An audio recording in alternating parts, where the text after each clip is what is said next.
okay, and turn toward this city, which is Jerusalem, and humble themselves wherever they are in the world, and pray and confess their sins to thee, and confess the sins of their fathers, then hear in heaven and forgive, for there is no man that does good and sins not.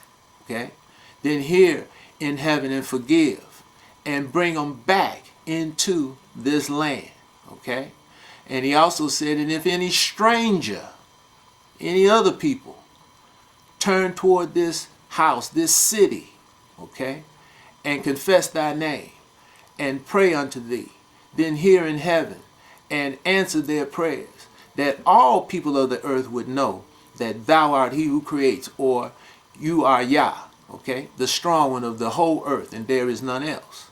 All right, so Yah accepted that prayer. This is why we, for Yah to hear us, we turn back to Jerusalem. That's why it says in Jeremiah chapter 50 at the top, and this is yet to happen, when this last gathering, this is what's called the second gathering in Isaiah chapter 11. It's mentioned also in Isaiah chapter 2 and Micah chapter 4. When this last gathering that's going to take place over all the earth, and this is the gathering that's going to come after Yah's righteousness is returned back into Jerusalem. Okay, this is after Yah brings his arm back to Jerusalem. Says he's going to gather from all over the earth. This is after this third and last temple is built. And it says at the top of chapter 50 of the book of Jeremiah, that the people are going to say, come, let us go and declare in the temple, okay, Yah's righteousness. And they're going to ask the way to Zion with their faces thitherward or toward Zion. In other words, they're going to say, which way is Zion? Which way is Jerusalem? So I can humble myself and pray to Yah so that he will hear me. Okay? And this is, like I said, the last gathering. Okay? You can also go into the book of Jeremiah, chapter 16. And you will see that this is what the Gentiles are going to say. Okay? At the end of chapter 16, it says, we're going to pick this up at verse 16. It says, behold, I will send for many fishers, saith Yah, and they shall fish them. And that's what this flyer is. It's like a bait on the end of a line, a fisherman's line, and we send it out. Okay, and it people read it, and we're fishing them. And that's why so many people call from all around the country, outside of the country. Okay?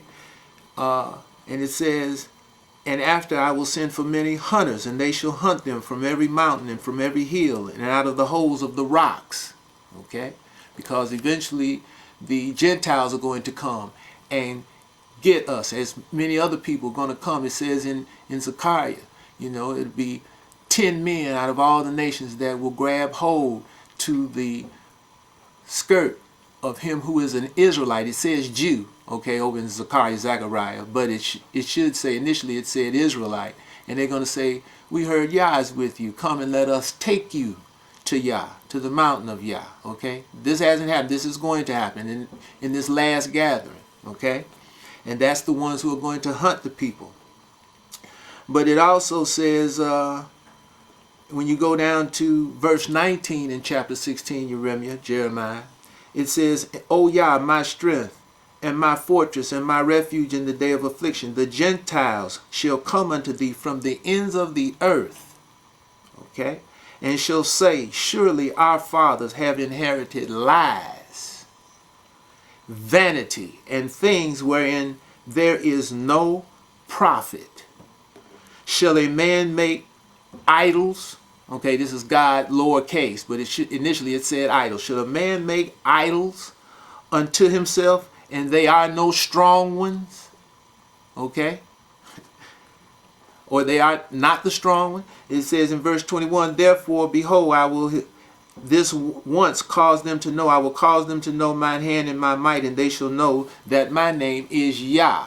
Okay, so this hasn't happened yet, where the Gentiles have come. They're going to go to your room. They're going to say, "Shall a man make strong ones or gods?" You understand? And they are not the Most High. They are not the stronger. They are not Yah.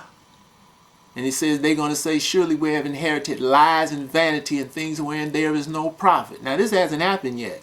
So again, when you analyze this, what have the Gentiles, okay, what have they been worshiping for the last 1700 years?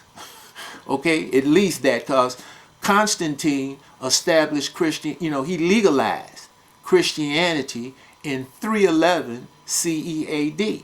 Now that's history, all right? As it was prophesied he would when you go over into the book of Daniel, chapter 11, starting at verse 36. Remember, that's another vision, okay?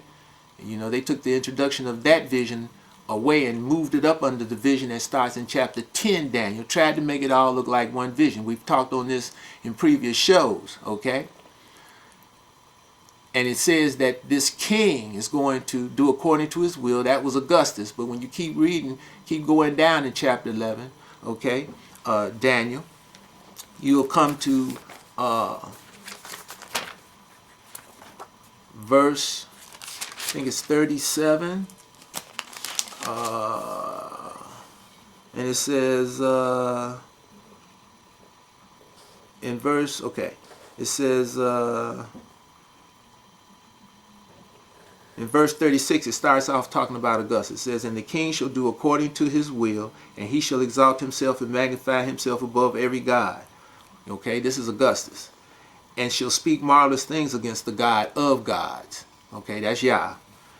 "And shall prosper till the indignation be accomplished, for that is determined shall be done. Neither shall he regard the God of his fathers." Okay, so this is something new that's coming on the scene. This is Daniel chapter 11, started at verse 36. Now we're in verse 37. And this is that vision that they took the introduction away from. This vision is strictly dealing with the fourth kingdom. And it says, "Nor the desire of women," which is celibacy, okay, which is in Catholicism, correct? This is where you get your nuns from. And back in the time of Augustus Caesar, he started what was called the Vestal Virgins, which is the forerunner of the nuns. It says, "Nor regard any god, for he shall magnify himself above all." This was Augustus Caesar. And then in verse 38 it says, "But in his estate shall he honor the god of forces." That's weaponry, which they still do to this day. They honor force, weaponry. It says, "And a god whom his fathers knew not shall he honor with gold and silver and with precious stones and pleasant things." Now this is the inception of Christianity. Okay? This is the inception of Christianity. And this wasn't done under Augustus. This was done with Constantine. It says, "Thus shall he do in the most strongholds with a strange idol," God, lowercase, "whom he shall acknowledge and increase with glory." Now this, when it says he shall acknowledge and increase with glory, this was Constantine in 311 CE AD. Okay? He legalized Christianity. This is history. You can go back and confirm this and substantiate it historically. And many people out there know this already. All right? Okay? So this was done in 311. So what we're in 2009 now. All right? And this is about what, 1700 years that the Gentiles have been worshiping Christianity, and it grew, because this, like it says here, it says, "And he shall cause," this is verse 39 in chapter 11 Daniel. It says, "And he shall cause them to rule over many, and shall divide the land for gain." Like we said on previous shows, Christianity was spread. Okay, and that's the history here. It fulfills this. It was spread, caused them to rule over many. Christianity was invented. It was no Christianity before the fourth kingdom.